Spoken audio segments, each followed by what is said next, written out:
Barkanku da zuwa Hausa Joy TV, tashar nishaɗi. Ku danna alamar subscribe domin samun shirye-shiryenmu kai tsaye da zarar mun ɗora. Mun gode.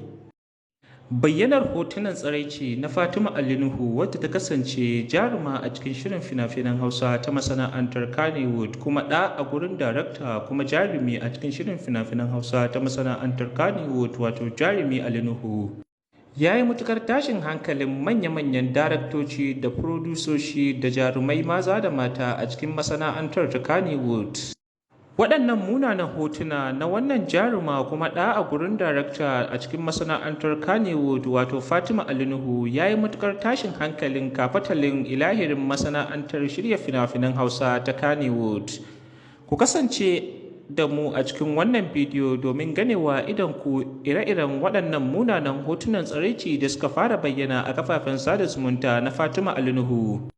Ya kuma saurare sanin kanku ne cewa wannan tasha taku mai albarka ta saba yi muku zazzurfan bincike a abubuwan da suke faruwa a ciki da wajen masana'antar shirin fina-finan Hausa ta masana'antar Kannywood kuma ta saba kawo muku sharhi a ire-iren waɗannan munanan abubuwa da suke faruwa da wasu daga cikin jarumai da cikin shirin fina-finan Hausa ta Kannywood. To a yau ma wannan tasha mai albarka ta ci karo da wasu munanan hotuna waɗanda suka fara karaɗe kafofin sada zumuntar zamani kama da kafar WhatsApp, Facebook, Instagram da dai sauransu. A sakamakon haka wannan tasha mai albarka ta yi zuzzurfan bincike akan waɗannan munanan hotuna da aka fara yada su a kafofin sada zumuntar zamani waɗanda suke nuna ilahirin tsaraicin Fatima Ali Nuhu. To sai dai kuma bayan kammala bincikenmu mun gano cewa ba asalin Fatima Ali Nuhu ba ce a cikin hoton wadda ta bayyana tsiraicinta, an yi amfani da na'urar zamani kamar yadda aka saba batawa wasu daga cikin jarumai mata na cikin shirin fina-finan Hausa ta masana'antar Kannywood suna, inda aka yi amfani da makamanciyar waccan hanyar aka yi amfani da kan Fatima Ali Nuhu aka ɗauko asalin hoton wata ta bayyana tsiraicinta aka kawo kan Fatima Ali Nuhu aka saka.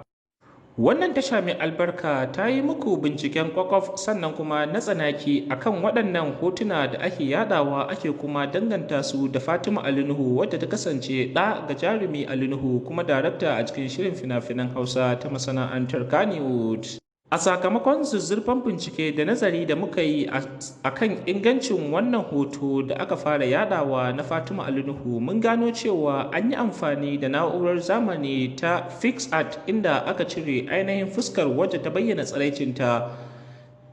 Aka kuma kawo fuskar jaruma Fatima Ali Nuhu aka sa domin a ɓata mata suna da kuma jawo mata zagi a idon duniya. A cikin wannan bidiyo mun kawo muku kaɗan daga cikin hotunan tsiraici da ake yadawa ake kuma danganta su da Fatima Ali Nuhu, sannan kuma muna masu tabbatar muku da cewa dukkanin wanda ya ci karo da wannan hoto to ya yi ƙoƙarin gaskata shi domin ba Fatima Ali Nuhu ba ce, an yi amfani da na'urar zamani domin a ɓata mata suna.